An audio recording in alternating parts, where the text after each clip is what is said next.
What's up, bottom feeder? Are you searching for a new and spicy deck to try? Well, I think this is just about the right time to do that, because the next Paupergeddon is very far in the future, and there's no need to refine lists right now.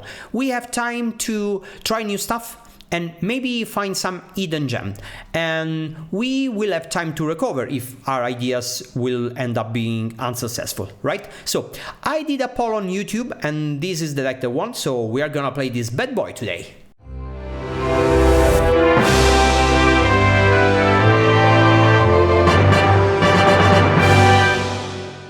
Before I forget, maybe you have noticed that my microphone settings has changed another time, and since I wanna improve constantly, let me know in the comments down below if it's clear, if it's sharp, or if it's not, because I need your feedback. Thank you very much. And also, don't forget to try my sponsor, Mezzocello and Friends. Go to their website, I will post the link in the description down below, and you can use my affiliate code GiorgioCombo with all capital letters for a 5% discount. So what's up with this deck?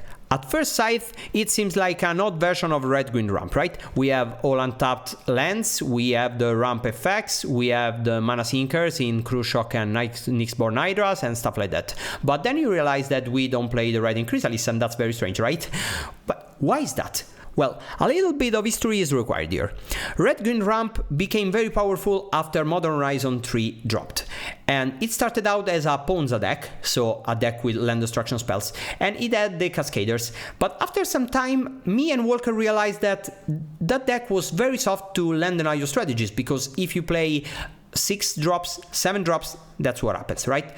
And we started cutting down on those, and we also realized that land destruction spells weren't good anymore, because the metagame has shifted in a way to not be soft to those cards anymore. We needed some payoffs that were big enough for when you had a lot of mana, but also good when you had less mana, so we started playing Bannerite Crucial and Nyxborn Hydra. You have probably seen these cards because they are common right now, because that's the version of the deck that I popularized with Walker and with Herman Consiglio, and also with my friend Andrea, also known as Hernangin. And that's the list we arrived at. Key features are no 7 drops, a lot of modal cards which access mana sinkers, and a lot of 3 drops, because you want something to do on turn 2. Those are good because they start attacking, blocking, and they also ramp you into 4 and 5 mana plays, right? And don't get me wrong, I think this deck is still good. In fact, in the last Paupergeddon, 2 players reached the top 8 with a similar list, and in the last showcase challenge, Big Boy from Pisa reached the top 8 and Herman Consiglio reached the top 16, so I think the deck is still good. But Walker started toying around with an idea which was originally by Campo, I think, I'm sorry if I'm mistaken, and the idea is, what if we build a deck which has 3 mana power plays? In fact, you see in this list Aura Gnarlid, which is a 3 mana 2/2 that gets pumped for every aura in play, and this deck already adds a lot of auras. Remember, Nyxborn Hydra, it's an aura once you bestow, and started adding some auras. Abundant Grow is nice because it's an aura and it fixes your mana, which is a problem for this deck, and also cantrip. So the Aura Gnarlid, it's usually a 3 mana for 4, 5/5, which cannot be blocked, because it says you can block it just with creature with greater power, and that's not the case most of the time. And also Ancestral Mask becomes very, very good. So this is kinda an hybrid between the Red-Green Ramp deck and the Aura Hexproof deck. When you compare the deck with Aura Hexproof, we just play the good auras, which are Ancestral Mask and the Nyxborn Hydra. While if you play Aura, you have subpar auras, and also you have creatures which does nothing if you don't have auras on them. While we have good creatures which are standalone, right? Because a Gnarlid is good on his own, Jewel Thief is fine, Crucial is reasonable. When it comes to Red-Green Ramp, I think that deck is more resilient to removal spells, because that deck has a lot more standalone threats. For example, the Chrysalis and the Avenging Hunter. Those are cards that could win the game on their own. We have less of those effects. We still have Crucials and Hydras and Gnarlid, we have less for sure. But at the same time, we are less soft to land and IO strategies, because we can just play with 3 mana, right? Gnarlid costs 3, Ancestral Mask costs 3, and Bannerite Crucial can reinforce if you don't have the 4th mana, and even Hydra for 3 mana is like a bad Rancor, which it's good enough sometimes. And you know, this deck is more powerful than both Aura and Red-Green Ramp because, for example, if you have some auras like this and you go for a turn 2 Aura Gnarlid and a turn 3 Ancestral Mask, chances are your opponent is just dead in 2 attacks, and just 2 cards are required to do that, basically. And that's part of the reason why we choose not to play the Chrysalis in this deck, because if you think about it, putting an Ancestral Mask on the Chrysalis is not very good if you don't give the creature trample, right? But if you do, then you don't need the creature to be big to begin with. Might as well put it on a smaller creature, which can be deployed on turn 2, which is harder to kill because a 0/4 with ward 1. And once you put a lot of auras on the Armadillo, the damage output is higher because with 4 mana you can pump this creature for its toughness. So let's say, for example, you have the Armadillo, you put an Hydra for 5 and you attack for 5. Next turn you can spend 4 mana to give the Armadillo plus 9, so it's 13 damage, and it's very, very fast at killing people. Also, the Armadillo is very good versus mono red because it blocks very well. It's very hard to kill because it can be deployed on turn 2 and it has ward 2, so if they go for 2 bolts on it, they need to spend 2 more mana. And it's also very good at wearing Armadillo Cloak, not just because it's Armadillo itself, but also because it's very hard to kill in response and it will start attacking for 8 once you put the Armadillo Cloak on it. And also Spirit Link, it's very good on it because it will start attacking for 4, and then if you go for a Cruise Shock, it's basically unbeatable for mono red. I don't want to take too much credit for the list because it's an idea by Walker and it's based on an idea by Cesta. I said Campo earlier in the video, I'm sorry for that, but I just gave some minor updates to the list. For example, I told Walker to play 4 Spirit Link because he was playing 2 Spirit Link and 2 Life Link. I think Spirit Link is better because if you put it on a pinger, then the pinger is basically dead because every time they play a spell, it pings for 1, but we gain 1 life back, so it's kind of a removal, which is very important versus the pinger version of the mono red deck. And I advised to play some run through in the sideboard because it's very good versus elves and it's a reasonable way to have an edge versus walls and toxin analysis and stuff like that. But for the most part, it's Walker's idea. I'm interested in finding out if the Armored Armadillo is better than Silana Edgewalker, because first of all, Silana Edgewalker is green, which is obviously better, and second, the Armadillo is very good when you need to raise, but sometimes you need to raise versus deck that has a lot of blockers, for example wolves and elves, right? While Silana Edgewalker, it's less fast, but also it's unblockable, so sometimes it can be better, I don't know. And also Silana Edgewalker, it's better than the Armadillo versus decks that try to interact with you, because if your opponent has a cast down in the deck, sure, it costs 3 mana, but it also can kill the Armadillo later after you gave them a big hit with the Ancestral Mask, while if you have the Silana Edgewalker, they can never do that. I'm not sure. Another thing we are debating right now is if we should play the mask, which for 1 mana gives the creature pro red and pro black, which is very good versus Giant and stuff like that.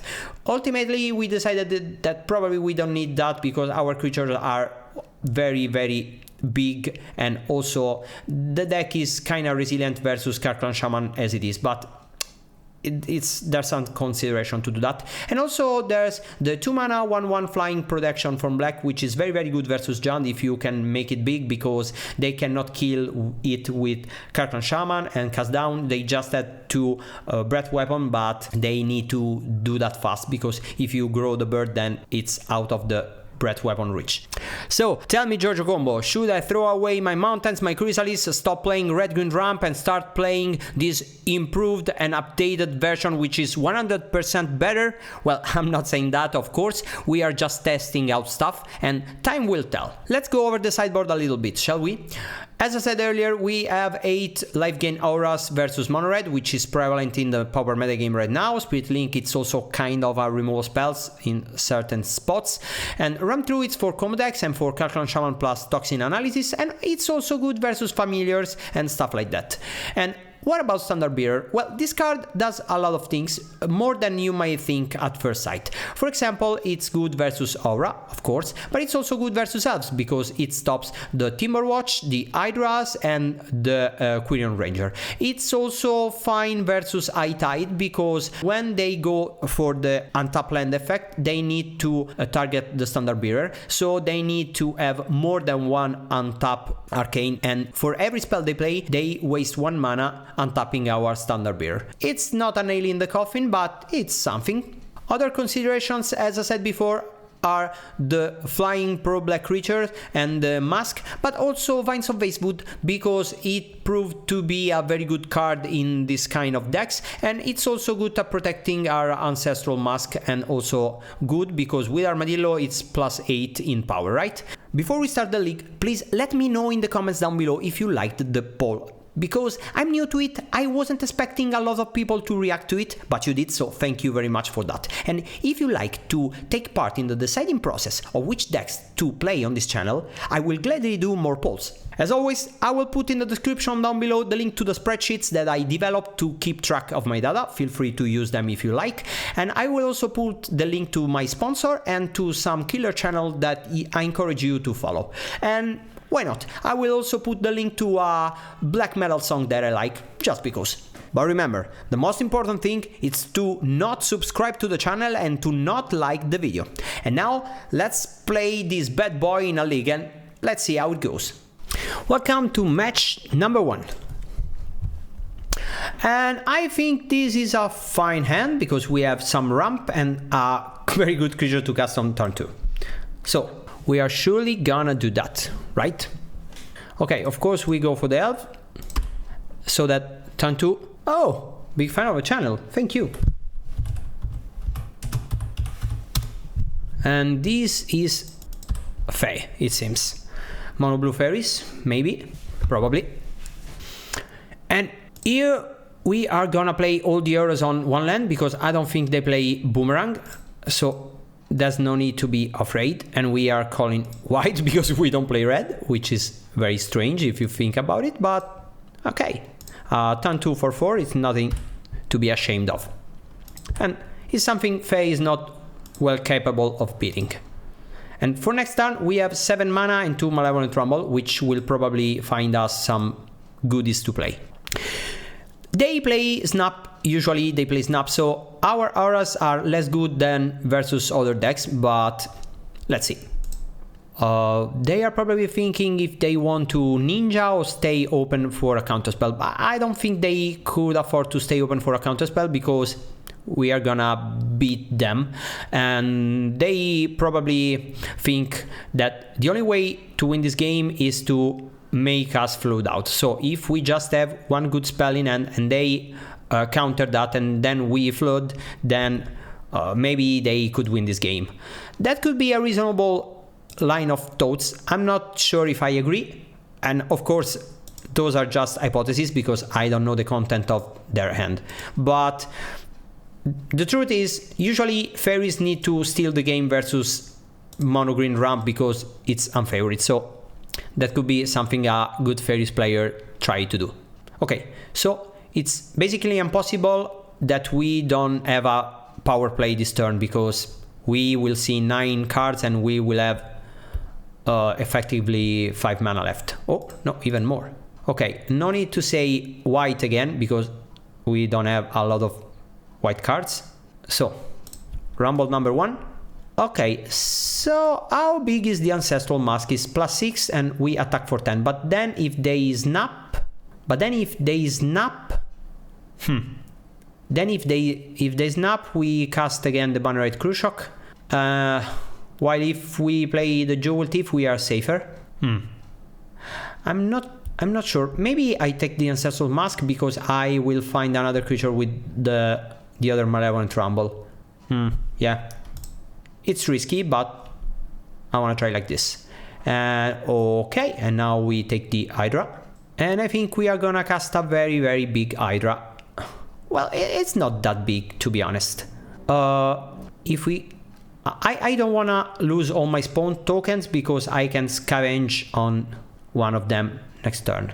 So probably I'm gonna give this +3 and attack for 7. Yeah, I like it. So if they bounce the Bannerite Cruise Shock, we then have the Hydra in play and the Cruise Shock in hand. And if they are unable to scream the creature, we can still attack because it has +3 counters. And if they tap out, they die to the Ancestral Mask. Okay, so they take 7. Okay, I take it. And they are deciding if they want to ninja. No, they cannot do that, I think. Okay, this spell is not good for them right now. So it's 1, 2, 3, 4, 5, 6 mana. 5 mana, 6 mana. So I'm gonna go for Ancestral Mask on the Eldrazi spawn, because if they counter it, I can sacrifice, or they bounce it, I can sacrifice the spawn to make the elf big. Yeah.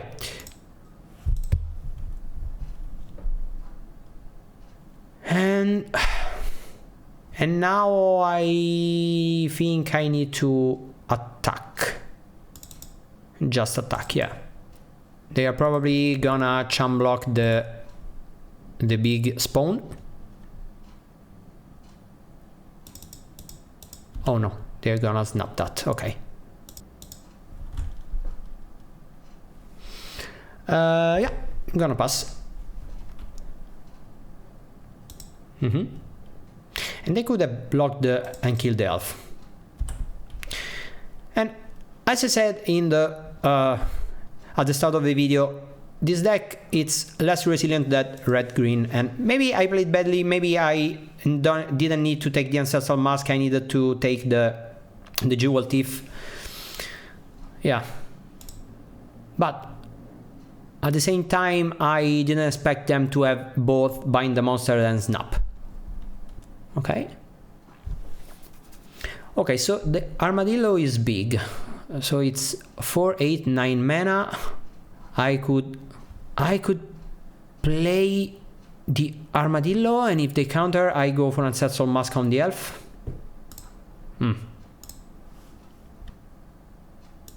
Yeah.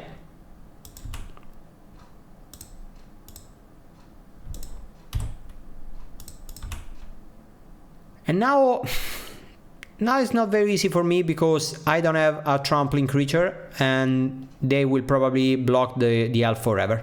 So I need to draw something very good. But probably I didn't play perfectly this game. Probably I should have taken the Jewel Thief. Yeah, of course. Okay, so I think... Well, it kind of depends what they have in hand. And if they have a counterspell, I think we lost. If somehow they don't have a counterspell, we could draw an Hydra to win, or some ways to block and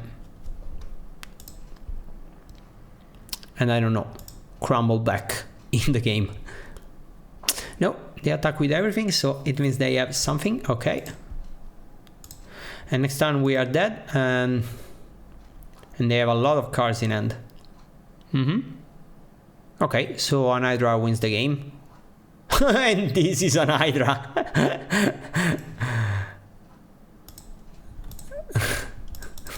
Okay, I don't think I deserve to win this game, but here we are.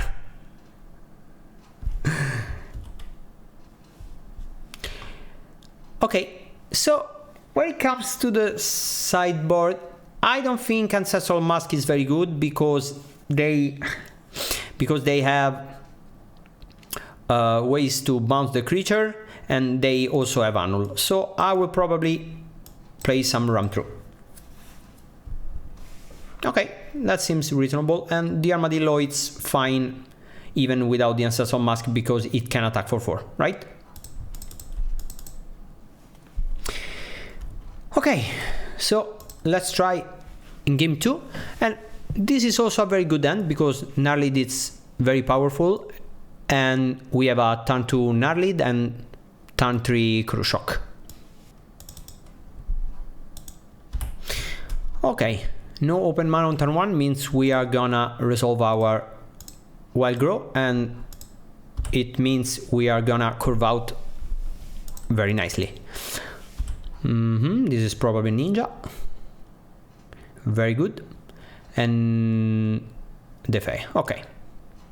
Okay, the Hydra, it's very, very good, as you saw in the last game. And this cannot be blocked. And it will grow. So it's a very threatening card. They draw 2. Okay, and they tap it. Not having ways to remove enchantments, it's bad in this matchup. But let's see what happens. We are gonna play the Cruel Shock now. I know the Hydra can block the flying creatures, but I wanna block the Moon Circuit Hacker anyways. And since Aura Gnarlid counts the your opponent's auras, it grows by the bind the monster. Okay, we are being tempoed out very, very hard. Yeah, I think maybe we could play Abundant Grow in search for a land, because if we go for the Bannerite Cruel Shock and the counter, then it's not very good. Okay.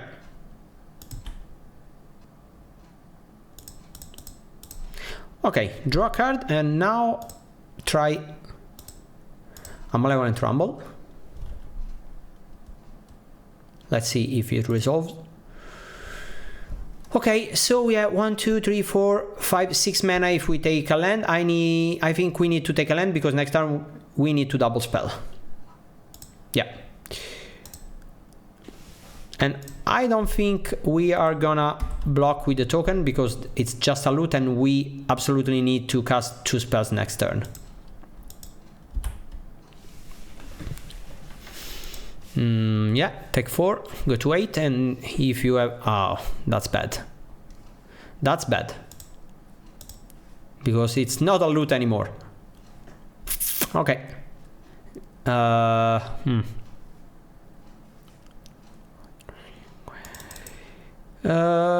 let's try this one. Counterspell. And I think we need to play an Hydra to block. This is not going very well. Oh. Yeah. We have been tempoed so very hard. What about an Armadillo Clock? Or maybe a Spirit Link to kinda kill one of their creatures, but their creatures are very small, it's not very good. But also Ram Through, it's not very good either. I don't know. I don't like auras in this matchup because they have many ways to tap or bounce the creature. No, let's try like this. This is a mulligan, and this is a risky keep, and we are gonna put back the Armadillo, I think. Yeah. Elf, Wild Grow. Yeah. And I know they could have Annul up, but they would probably tap out on turn 1. They probably have Bind the Monster, and they are trying to decide if they want to bind the Elf. It's fine for us if we draw land, of course. It's not if we get stuck on lands. But let's see. It's a risky play because it can win the game for... Oh, yeah. It can win the game for them, but it can also lose the game if we have lands, because they basically wasted a very good card. But... yeah, if they spell... If we go for the Wild Grow, they will probably annul, so I'm gonna go for Malevolent Rumble because they don't... Okay, and we need a land, of course. Yeah. And now we play the Wild Grow. Yeah. They will annul, and I can live with that. because now I have 4 mana, and I'm gonna jam my creatures. Yeah, if you go for the bind the monster on the elf, it's because you have Annul, right? Because if you wanna land deny me, you need to do it for the full amount. There's no reason to do it partially. So that's why I thought they had Annul. And as I said at the beginning of the video, this deck is very hard to mana screw, because you see now we can just play with a little mana. And they have 5 cards. No, sorry, they have 7 cards. And they're gonna bind the monster again, okay. If we don't block, no, I think we need to block. Okay. Okay, so now we are gonna deploy one of our creatures. Okay, another land. 1, 2, 3, 4, 5. We cannot play 2 creatures, and I think I might as well play this one, because it will attack and block at the same time. And you know, if they don't have another way to deal with the Jewel Thief, we are at the same life total, and now we are gonna crawl back into the game. They could snap it for a turn, but then we are gonna play Gnarlid and Jewel Thief on the next turn. So we get moves. Okay, they tap it and stun it, I think. And they're gonna loot or ninja. Okay, another ninja. Okay. 5 mana. The only way for us to double spell is to cast a very small Hydra. And I want to... We could play a Gnarlid and a 1/2 Hydra. That could be good, because it means they will not ninja back. Yeah, I think it's fine, because if we dodge this turn, then the Jewel Thief will untap. Yeah, I like that. I know it's very bad to waste an Hydra like this, but we are constrained on mana, and we really need to double spell, because we are getting tempoed out. They drew a lot of lands and we didn't, so... Okay, those 2 fairies. Okay, so they have the one that gives -2/-0. Or it's just a misplay? Oh, okay, just a misplay, it happens. But of course it's very good for that, because now we are gonna tap with the Jewel Thief. We're gonna attack with the Jewel Thief. Okay.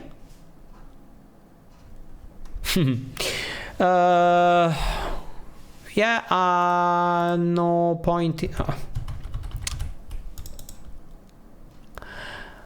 Okay, if I attack with this one and they have the -2/-0, they can kill my Jewel Thief for free. So I'm gonna play the Abundant Harvest before I attack, because if they spell stutter, then they... Okay, this is perfectly fine. And what if I attack for 8?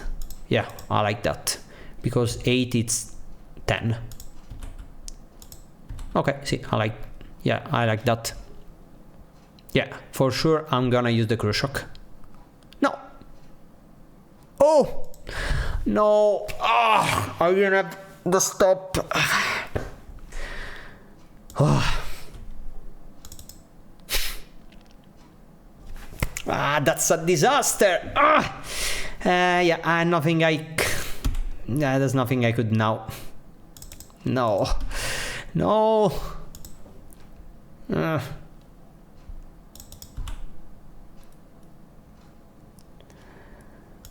Yeah, I'm gonna block and use my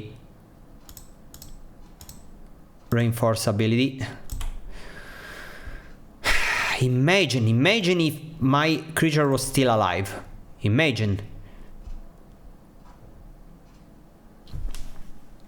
And we won! Welcome to match number 2, and welcome to a new episode of We Should Mulligan this end because we don't have lands. Which is something I'm used to do with my spy deck. With this one, it's the same. Because I tend to play decks that mulligans a lot, as Walker always reminds me. Ooh, and is this a wall deck or a spicy walls spy deck? Imagine if I get to be spied, killed by my own creation, just like... Oh, it's too early to say. Just like Piton, who sees Harry Potter using the, how's it called, the spell against him. I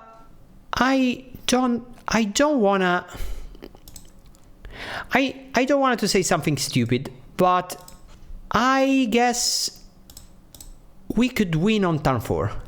Let's see. If I go Gnarlid now, then the Gnarlid is a 4/4. Next turn I play this one and this one. So the Gnarlid becomes a 5/5 from the Abundant Growth, right? Yeah.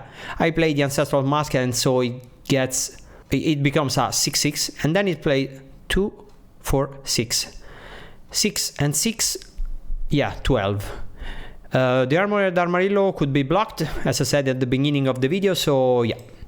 Okay, we play the Aura Gnarlid, and you see why this deck is more powerful than Aura and Red-Green, because Red-Green and Aura has a hard time actually killing people on turn 4, while we have a clear turn 4 kill. So is this the spy deck or is this the walls deck? I'm very sorry, Apas. I hope you don't listen to this video, but because I hate the wall deck. Oh, it's the spy deck. Okay. Sorry, Apas, but I truly hate walls. I don't know why. Yeah, 3 lands. They play 4 or 5 lands. Sometimes 4, sometimes 5. And we could die next turn, which is a little bit sad. Yeah, I guess we needed to win the die roll or to fade the turn 4 kill. Well, if they play 5 lands, it's less likely we will lose, right? Because they need to find 2 more lands. They could try to combo with 1 lands in the deck and they have a reasonable shot at winning. With 2, I think it's very, very hard. But of course, if they just play 4 lands, then it's very easy we'll lose next turn.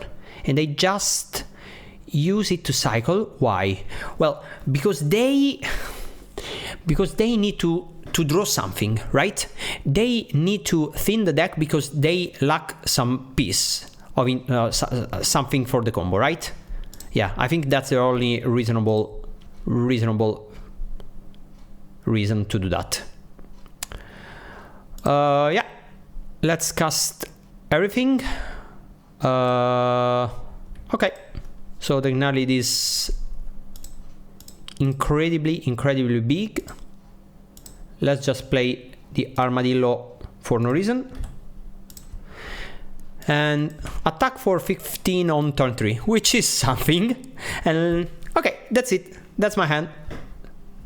Show me if you can kill me. And interestingly, notably, another Ancestral Mask or an Hydra would have win us the game.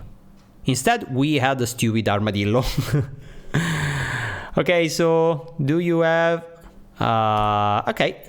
Oh no, because they can play more than one spy. Dread Return. they lack the giant, right? They play Lotus Petal, so that's... Oh no, that's the giant. Ah, okay. So we dead. Yeah, unfortunate, we needed to win the die roll. Yeah. Run through, it's good because they are a Wolves deck, right? And I think the Armadillo is a trap because they can block it. That deck has not a hard time double giant to go for a double giant, so I don't think gaining like 15 lives will do anything for us. And if you gain 20 life, then they are dead, right? So sometimes they play some copies of Quirion Ranger, but 2, maybe 3 copies, and that's it. So I don't think... Oh, I should have seen in the graveyard. Okay, let's see if they play... No, I don't think they play many copies of Quirion Ranger because they play Wall of Roots, and usually the deck has to choose between Wall of Roots and Axebane Guardian, and of course if you play the Wall of Roots, the Quirion Ranger is less good, right? So I think that's it. Okay. And I'm gonna start this time, and this is a very slow end, and we can do better, we must do better, and no, this will not do. Yeah, 1, 2, 3, 4, 5. We could put back the Elf and the Gnarlid. What if... Yeah, because we don't need 4 mana on turn 2, right? Yeah. I think that's the line. So we go Gnarlid turn 2, and turn 3 we kill the 1 creature and attack and hope it's enough. Okay. So they have the giant, the spy. Oh, and they have the masked vandal. So they are gonna destroy our land. This look grim. Leader Stampede, Divine, yeah. I will probably go for the masked vandal. In fact. Okay. Rumble. We could play the forest and cast another Malevolent Rumble, but yeah, looking for what? Looking for Ancestral Mask. We don't have auras in the board. I think it's better to just take the Wild Growth and next turn go Wild Growth and yeah, and pray. Because now they are gonna Gatecreeper Vine and find the swamp. Next turn they have a slower hand. So I think we should hope to leverage the slowness that they are affected to this game, are affected by. Okay, and they cannot block because this has 1 power. Gatecreeper Vine. Yeah, grab the swamp, I guess, and play the swamp unless they have a 1 mana creature. Okay, that's the swamp, and they have 1 more land in the deck, maybe 2. Okay, so we do this for sure, and we sacrifice the Eldrazi spawn so that we have a green mana spare to use the Bannerite Crucial after the Rumble. And Gnarlid is too slow. I think Abundant Growth is the best. If we take the Abundant Growth and this turn use the Bannerite Crucial, we attack for 5. Next turn we attack for 6. 11, 13, they go to 7. While if we take the Gnarlid, if you think about it, Bannerite Crucial is +2/+2, right? So we now take the Bannerite Crucial and we reinforce. We attack for 5. And next turn we attack for 7. And then for 7. And they are dead. Yeah, I think that's the play. Because with growth, is just 5 + 6 + 6, and they are alive. So yeah. Yeah, and we need to hope, and we hope our ramp through gives us enough time to attack 2 more times. Because now they go for lead the Stampede, and we attack back, and the turn after they probably could win, right? But well, it depends.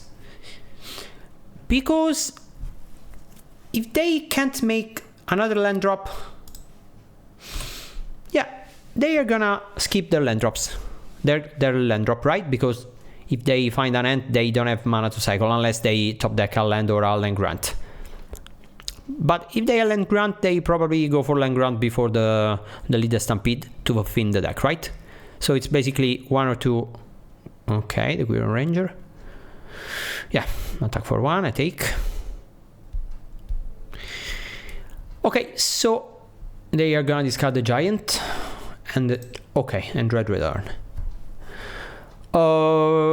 Yeah, next turn they are gonna cycle the Ant, because that's 0 mana, right? They break even on mana, and they don't have the 4th mana.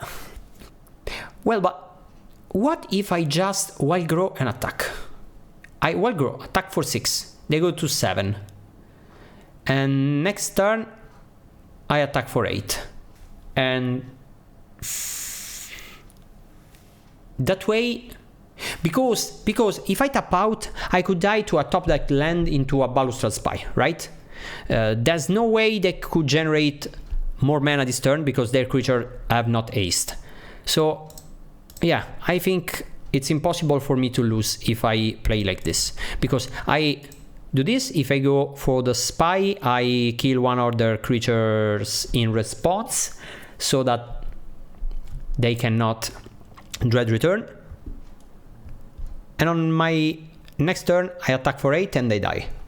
Okay, turned out a turn 5 kill, it's enough. Let's see. The Wildling. Okay, so they play 5 lands, because in the previous game they had 3 forests, right? Or maybe not, I forgot.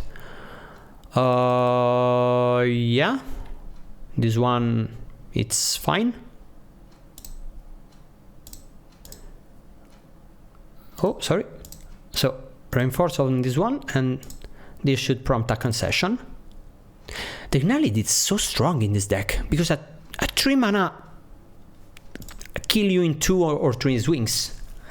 Okay, so as you saw in this game, run through could have been good, because sometimes they need to go fast and they don't have enough creatures. Plus, killing a wall on turn 2, it's could be good, right?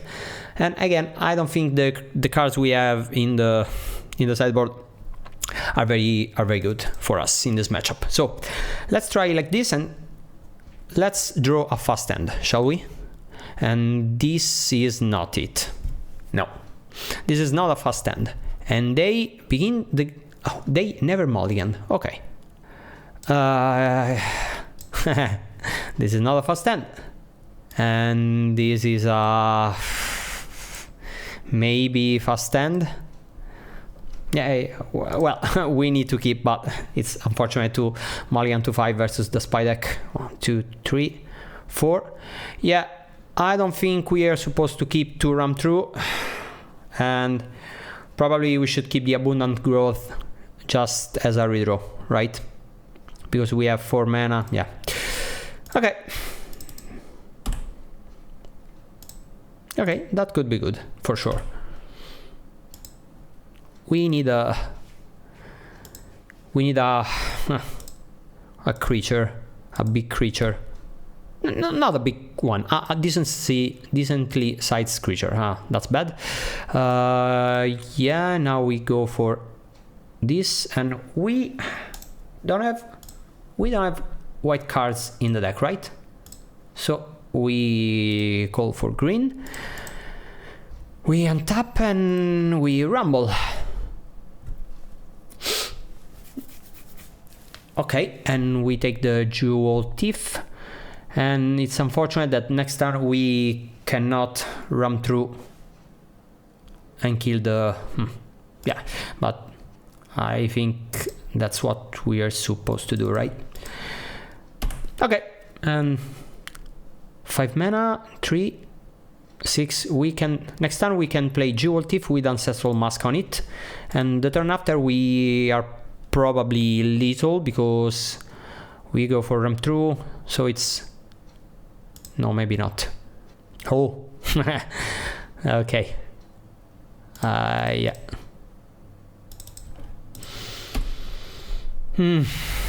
That's pretty bad.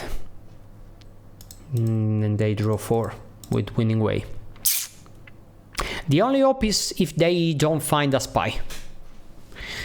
They don't seem to have tutor for the spy, and they have all the lands now. But if they don't find a spy, maybe we have a shot. In a few turns we are gonna win. Okay, that's the Quirion Ranger.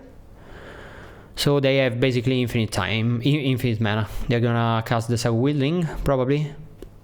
5 cards. Okay, so 3 mystery cards.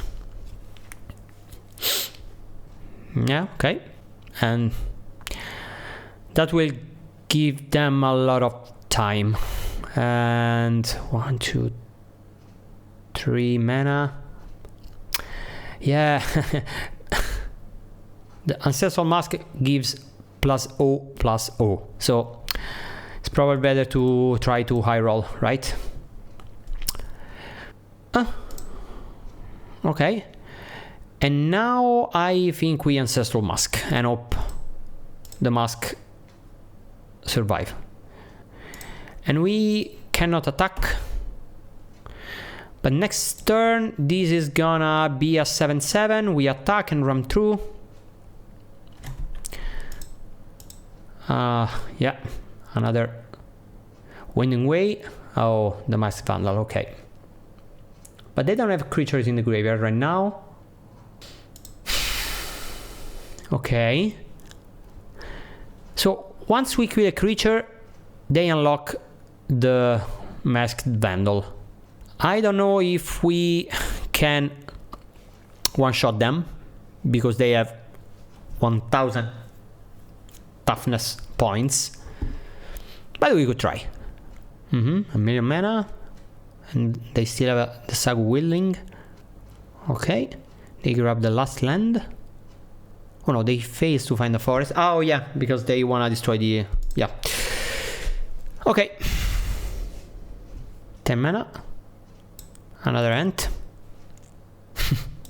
Okay. Yeah, and they can attack because they can also untap with a Quirion Ranger. And I think it's time to go to the next match. Welcome to match number 3, and I think this is a keepable end. If we draw a land, it's very, very good. If we do not, it's still a fine hand. Next turn we could... Okay, so they drew the map. Okay, that's very good. I don't think they will destroy our lands, or at least I hope so. And we need to go fast. So this is a 4/4, right? Yeah, I think we played this one. We could have also played the Thief into the Armadillo, but we don't have white mana, so we cannot pump the Armadillo. So I think it's better to just try to rumble into an Hydra, or even better the Ancestral Mask, and kill with the Gnarlid with 2 attacks. Okay, and I guess that's the mine. Yeah, okay, so Tron is effectively assembled. And 3-4 mana. Yeah, I think we go Malevolent Rumble into Mask if we find one, or Cruel Shock if we don't. Yeah, we don't, and we find the Hydra. Yeah, okay, so if we Cruel Shock, we attack for 6. Next turn, we are gonna Hydra for 3, which is 4, because this one gets +1/+1. So X is 6, and then 10, and they are still alive. While if we go for the Jewel Thief, it's 1 more damage, right? Because next turn we attack with for 1 more, and the Hydra is for 1 less. No, because it's 3 less damage, because yeah, it's the same damage output, but no, it's the same damage output the next turn, but it's 2 less now. If he plays my version of Tron with cast down, it's very bad to Crew Shock here, because then they cast down and we are left with nothing. While if we Jewel Thief, we attack for 4 this turn. Next turn it's 11. Yeah, I don't wanna lose to the cast down. And I could play the Armored Armadillo, but again, I don't have white mana, so no point in doing that. Might as well keep the mana for a bigger Hydra next turn. Conduit Pylons. This doesn't seem like my version of Tron, because I don't play Conduit Pylons. It seems more like Altar Tron, maybe Flicker. My opponent says, in the previous match I faced Walker, who destroyed me with this card. Okay. Are we gonna match Walker in brutality? Let's see. And by the way, this seems like Altar Tron now. Pactal Terror, it seems. Or maybe a Dispute. No? Okay, so 6 mana. Okay, Dispute tapping this one. Why? I'm missing something. It seems like they didn't need to tap the land before. Okay. Okay, maybe I'm missing something. Okay, so the star, the map, and they need so they need another mirror and the altar. So they need 3 cards to assemble the combo, right? And given that, I think the best thing to do is the best course of action is to kill our opponent as fast as we could. And you may say this is the usual plan, but yeah, you would be right. So 1, 2, 3, 4, 5 mana. This break even.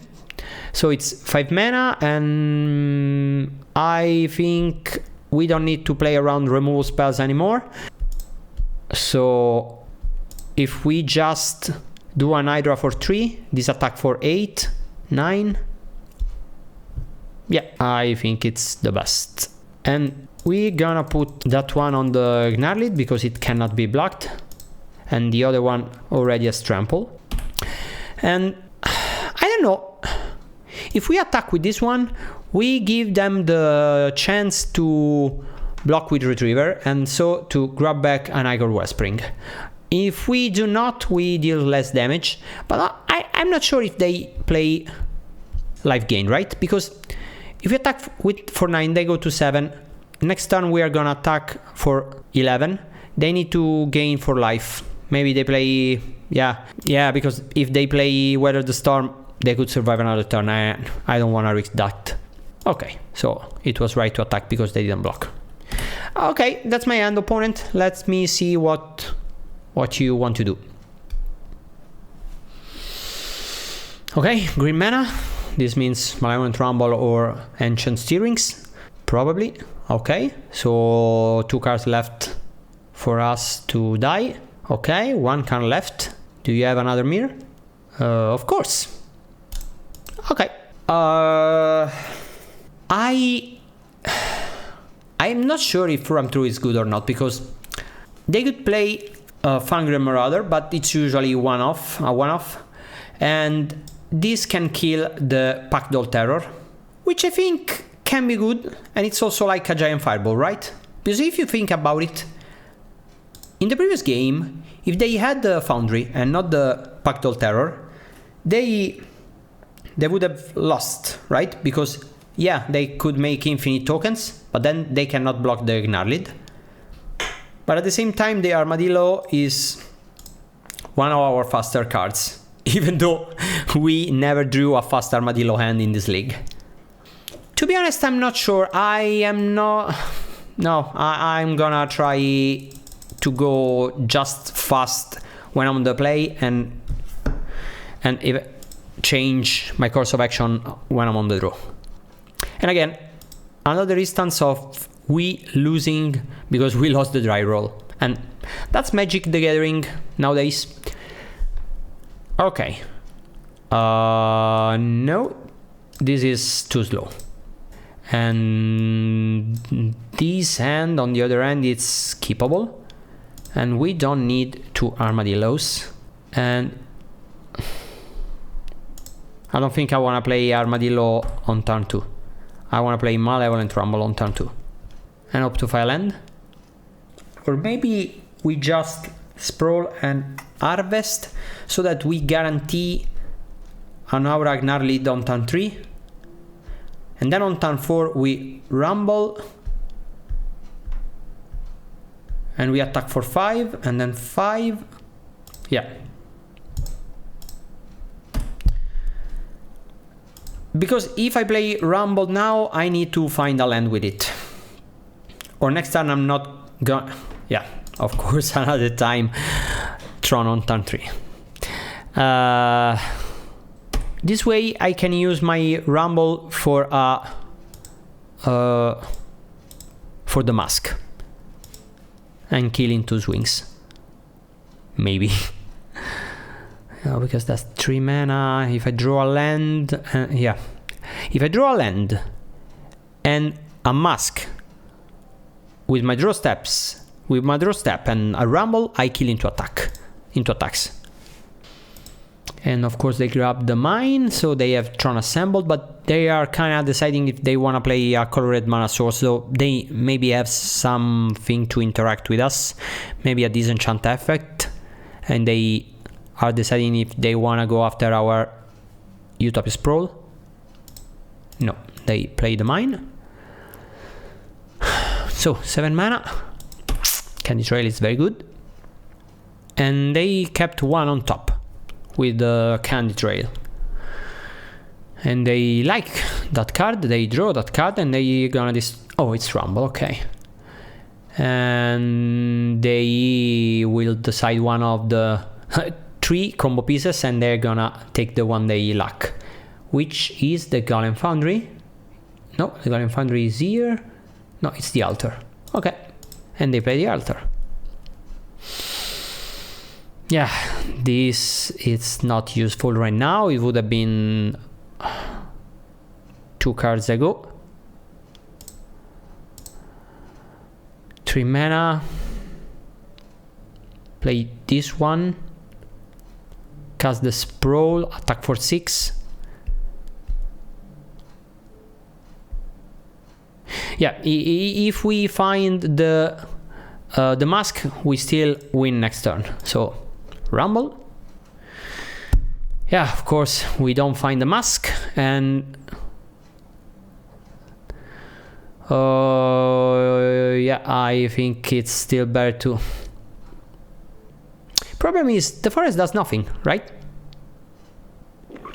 Yeah, forest does nothing, so might as well take this one as a +1/+1. Yeah, I think green is fine. Attack for 6.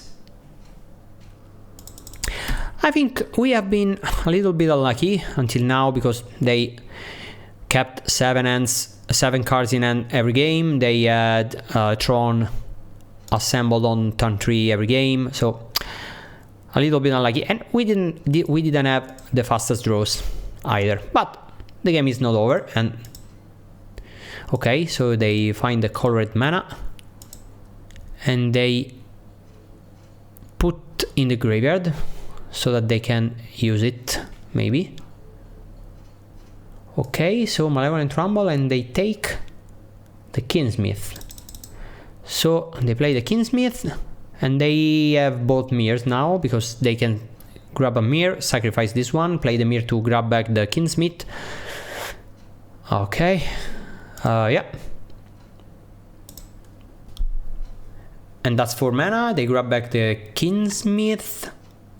They play the Kinsmith, take another mirror, play the mirror, and all of a sudden they have both mirrors and 0 mana, and they need the last card to win. And it's likely they have, because they saw 24 cards And next turn they're gonna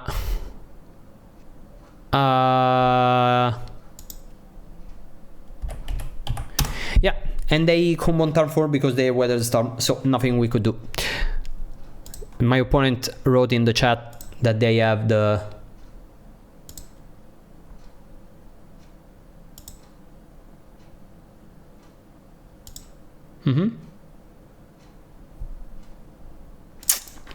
okay. Welcome to match number 4, and we are up against Kalikais, aka Siding Raken, and we need to mulligan again. Yeah, I think we keep this hand, but apparently it's impossible to draw a keepable hand with this deck.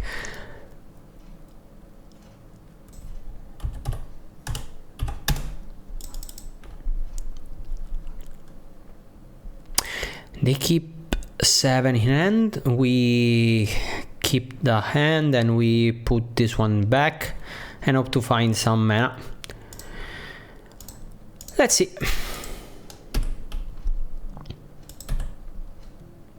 Rite of Flame, alright. Manamorphose. Okay. A familiar. Oh no, the Painted Prism. Okay. Let's find a land, and that's a land, and yeah, unfortunately we milled the 3 good cards, but it doesn't matter if we draw the right ones, right? We have 4 mana now. Okay, Goliath Paladin on turn 2, right? Okay, we have 4 mana. I think this is gonna be a this is gonna be a 5/8 with vigilance, and 3 mana. We could Jewel Thief and Cruise Shock, but this is bigger, so we need to high roll a little bit. Let's see if we could find something. Okay. It was a misplay on my part. I should have tapped the 2 mana forest and put the enchantment on the other one, because if I drew that way I would have 1 more mana and okay. Yeah. 1, 2, 3, 4, 5. No, let's do like this. Let's see what we draw. We cannot attack. On our next turn we gonna have 1, 2, 3, 4, 5, 6 mana. We could Hydra for 4, and I think we need to block this one. Go to 5. No, go to 3, right? Okay, Tinderwall. They drew a card, right?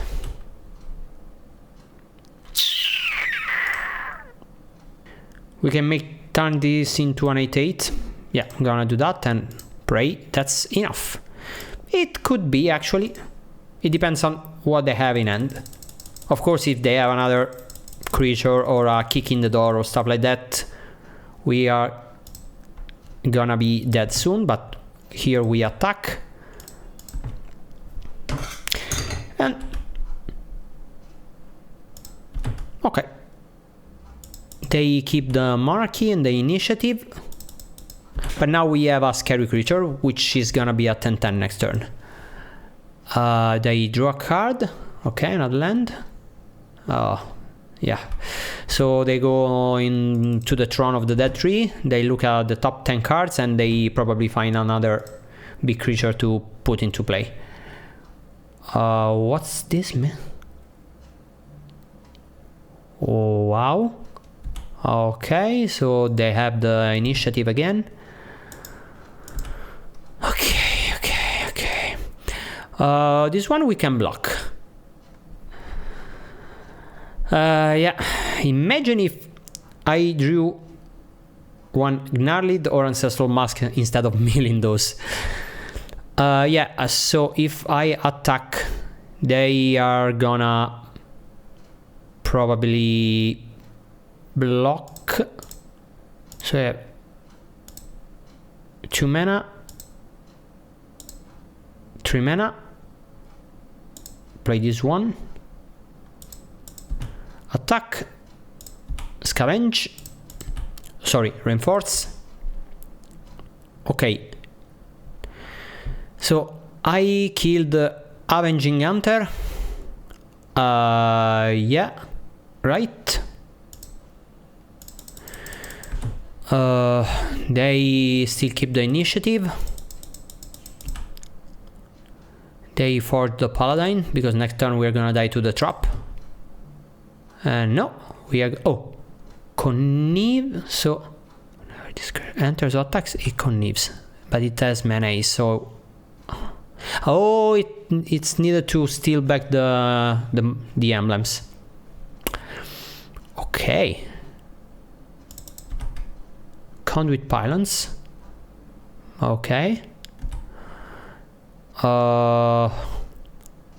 I think we need to eye roll a little bit. If I reinforce on the Jewel Thief, it cannot attack. 7, 8 attack. Yeah.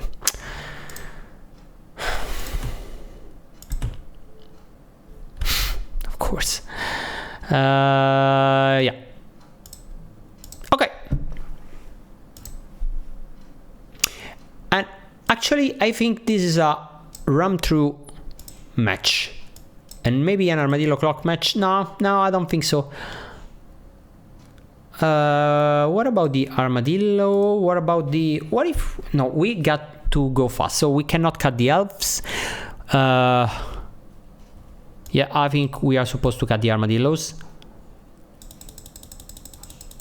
because they don't trample, and run through cares about trample. We mulligan, and we mulligan again.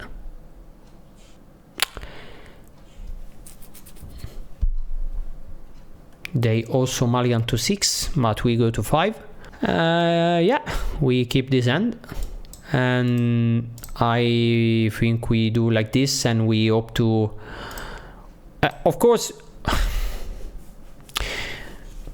Okay, maybe we put back a land, we go land elf, turn to Utopia Sprawl and Abundant Growth, and turn after that we have a lot of mana.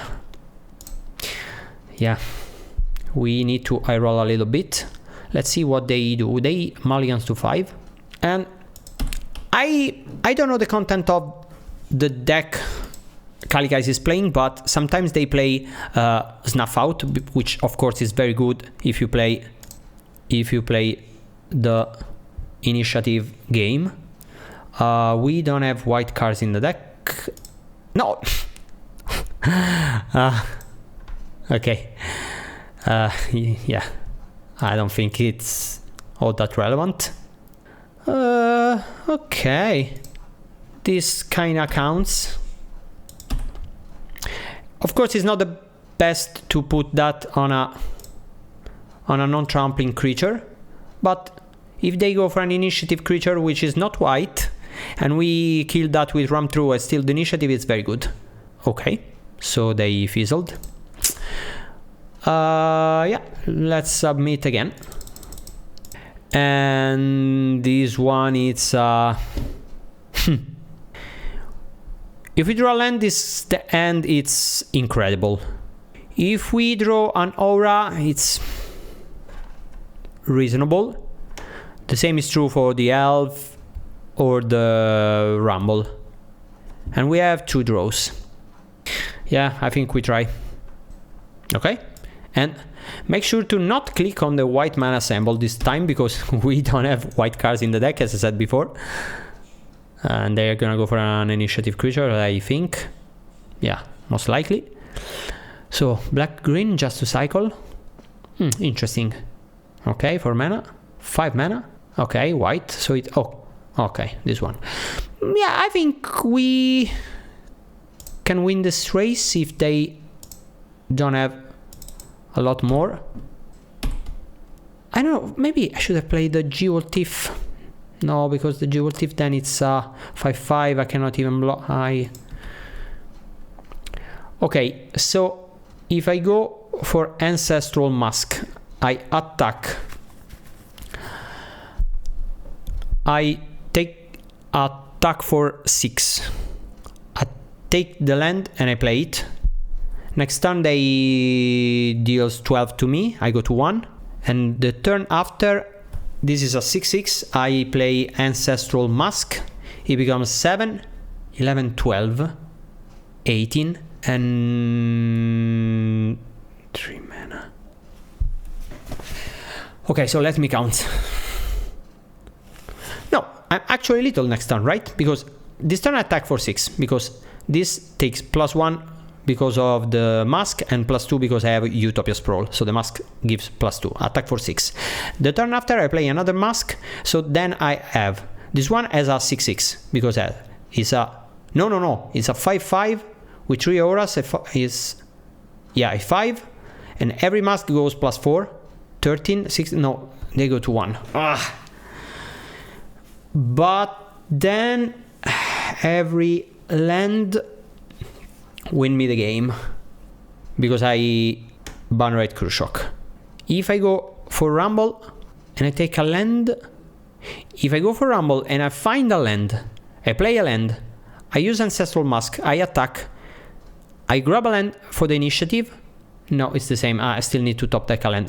Yeah, I think I need to top deck. Of course, if they have a removal spell, we cannot win this game. Maybe I could have just played the Jewel Thief. Maybe I could have just played the Jewel Thief, stole the initiative, attack for 3, stole the initiative, have a creature back, attack for 6, attack for 3, and next turn I have a blocker. Every land and every 1 mana aura wins us the game. The blockers doesn't count because this cannot be blocked. Okay. So it all comes down to an aura on aura land, which is half the deck. Okay. And attack for little, I guess. Do you have something? I hope not. Okay. Welcome to the last match. Again, we lost the die roll, and this is a keepable end. It's not great. I feel like we never open 2 lands with this deck, which is a little bit unlucky. But this end could be a keep. Okay, doubles nice Snagger on turn 1, right? Yeah, if we go for the Utopia Sprawl, yeah. Okay, we go Utopia Sprawl. And we name white because on turn 2 we are gonna play Wild Growth and Armadillo, so that we are sure to play a turn 3 Gnarlid, but at the same time we have an Armadillo in play. Yeah, 2 Sneaky Stagger in play on turn 2 on the play.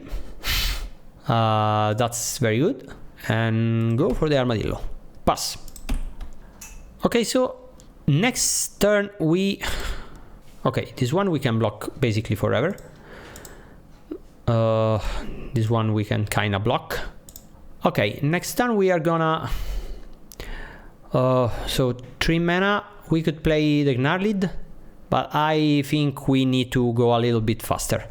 They skip the land drop number 3, but they are gonna attack for 4 in the air for... No, I think we need to eye roll a little bit now, so I think I'm gonna go for the Malevolent Rumble and hope to find a land. And here it is. Okay. Now I can play this one here. No need to say white, I don't think.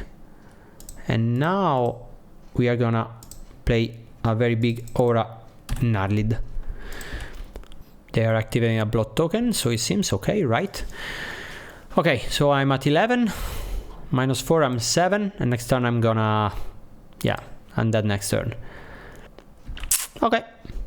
Okay. 5 mana. No, Aura Gnarlid, it's just 15 if I play all the auras I have in hand, so it's not little. And again, losing the die roll was the key factor here. 2, 5 mana. I can play a Rumble. Yeah. Okay, there's no point in taking an Ancestral Mask, because we cannot play 2 Ancestral Masks this turn. The only reasonable one to take is the Hydra. And... Okay, so if I play Ancestral Mask, it's 1, 9, no, 15. So might as well play a Nyxborn Hydra and try to block and win next turn, right? Yeah, that's the play, I think. Okay. I cast a 1/2 Hydra. And I need to attack with a Gnarlid or I will not be lethal next turn. Okay. I can block 3 creatures. One will deal 2 damage and you need to deal 5 damage to me with reliance and 5 cards, which is basically a given at this point, because remember they skipped the previous land drop, so they have a handful of spells. Okay. Block, block, block. 3 mana. Okay, and that's a Fire Blast. Yeah, it's a Fire Blast. Okay. And it seems like a blocker. 1 turn. Yeah. Okay, of course we are gonna side in our big auras. We are gonna side out the Arbor Elf because they are probably gonna die anyways. And I think we are gonna side out the Cruise Shocks. No, maybe maybe the Hydra was the one to cut. And again, 1 lander, because that's how it is today. But this end is very good if we can survive till turn 4. We are gonna go land, growth. No, actually we are gonna go Sprawl and name white, because if we draw the Armadillo, we are gonna play that on turn 2. Okay, land pass.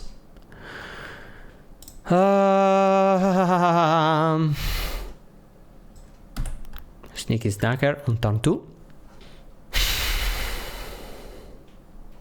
We could go for the Jewel Thief with Armadillo Clock on it, but then if they untap, they can bolt 2 times.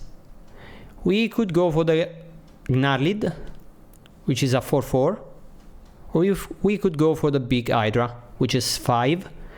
They're gonna tap out and we're gonna go for the Hydra, which is the bigger one, and they will not keep 2 mana open now. It's basically impossible because they are gonna tap out for sure. And on our next turn we are gonna Armadillo Clock and attack for 6, and then the Hydra is 7, and it's hard for them to kill the Hydra. Don't laugh, it works. And even if they kill the Hydra now, we could Jewel Thief and Armadillo Clock it, or Gnarlid and Armadillo Clock it. So, and if they do nothing, we could Armadillo Clock again, because this is not lifelink. We will gain 2 times the life points. So if we do that, it's over, because it's 18 life for us and 9 damage for them. Okay, they got the snipe. So the Gather Snipe, it's a little bit scary, and they are tapped out and they cannot bolt and fire blast the Hydra. They cannot double fire blast, and I fear that if I just gain 6 life at 28, there's a world in which they do 28 damage. It's not easy, but it can be done, and I don't want to risk it, so I'm gonna play the Geotiff. I'm gonna play another Armadillo Clock here and gain 16 life.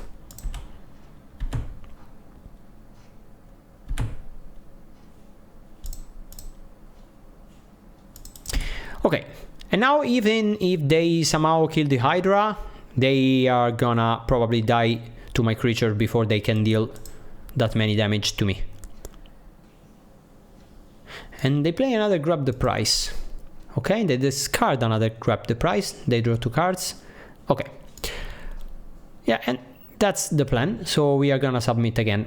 Cruel Shock is very good versus mono red, because sometimes you go for Geotiff, they bolt it, you Cruel Shock it, and then you have a 5/5 with Vigilance and Trample, which is very, very good. But there's nothing we could really cut, I think, because the Armadillo is too good with the life linkers. The Geotiff, it's needed to provide the white mana. Gnarlid, it's too strong because it's very big, and we could cut the Hydra, but I don't know. I don't like to cut the Hydra. There's an argument to do that because we side out the Arbor Elf, so maybe we will not have all that mana, and I think this is the forbidden move. And I'm sure my friend Andrea will haunt me forever because I always say don't cut the Hydra for any reason, but maybe that's the reason.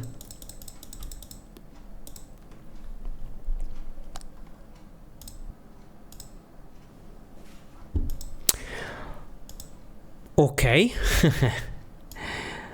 I think this is a keep. It's very risky, but there's a lot of fine draws we could have. Basically every 3 mana creature, or the Armadillo, of course, and even a land could be fine, because then or an Aura, because then we are gonna go Bannerite Cruel Shock plus Spirit Link plus Ancestral Mask by turn 4, attacking, ready to gain some life. Okay.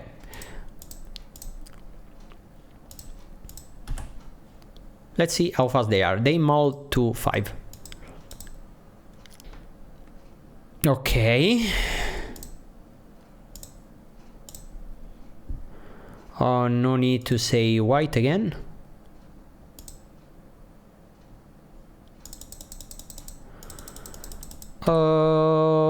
Pass.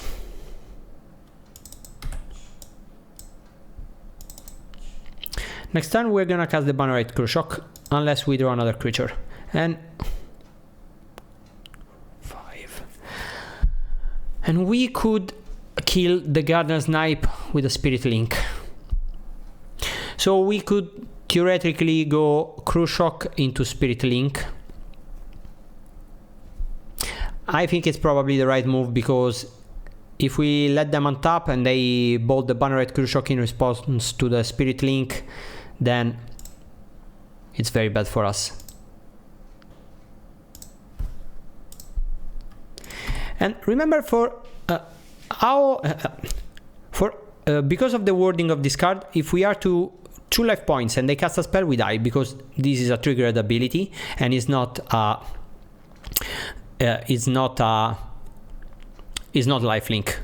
So we receive the damage and then it triggers and we gain life. So it does nothing until we are at 3 life points. But if we are at 2 life points, the Garden Snipe kills us. And then if they wanna double bolt the Bannerite Cruel Shock, they can do that, but the Garden Snipe does nothing. So they have 2 cards in hand.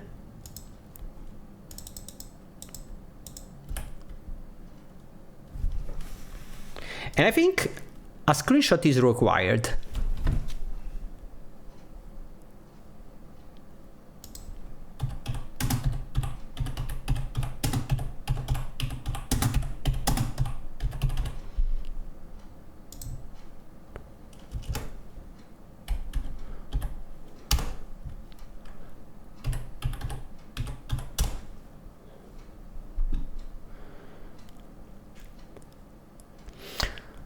Okay, this changes the equation because the Fairy Temper cycles. Okay, so yeah, you can attack, of course. There's nothing which says you cannot. Okay.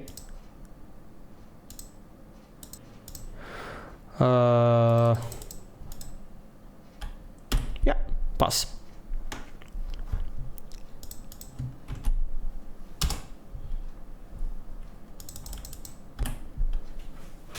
And in this game, having Spirit Link instead of the other one have been very good, because imagine this Gather Snipe Unchained.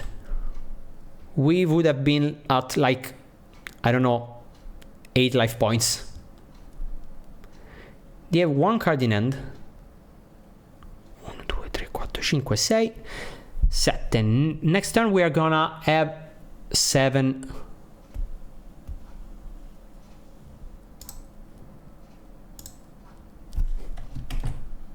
Mana. Yeah, we are gonna put the Ancestral Mask on the Armadillo, because yeah, it doesn't trample, but they cannot kill it because it has Ward 1. They have 1 card in hand. Oh yeah, they could have Fire Blast, but okay. Next turn I'm gonna scavenge on my Bannerite Crucial, and that's it. And if they have Lightning Bolt, Lava Dart will not do that. No, opponent. You should have read the card before doing so. It happens. It happens to the best of us. It happened to me many times. That's the reason why I choose to put that on the Armadillo, even though the Banner Crew Shock has trample. Yeah. 3-2 is not the best, it's not the worst either, it's just medium, but the deck felt pretty powerful overall. If you think about it, we lost 2 matches in which we had been a little bit unlucky, in my opinion. First of all, we lost the die roll, and those were 2 combo decks, and with being on the play would have won us the match for sure. And also, those are 2 decks that usually mulligans a lot, and they always kept 7 cards while we went down to 6 and to 5 in many games. And also, we never found the Ancestral Mask when we needed to, and Tron had the Tantri Tron both games and stuff like that. It happens. But those seems like games we could have won with a little bit of luck. And the other 3 we won. The deck felt powerful enough versus Mono-Red, at least post-sideboard. So the plan seemed to work. And versus Fairies, we needed to top deck game 1, but probably that's because we had a misplay beforehand, because I needed to take the Jewel Thief with the Malevolent Rumble. So, even though this deck is less good than Red-Green versus Fae, it seems like a deck that could win the matchup, which I think it's a good indicator. Overall, I'm pretty satisfied with the deck. We had a lot of turn 4 kills, which are basically impossible with Red-Green aggro. But of course, I'm not sold on the list. Armadillo hasn't been very good in this league.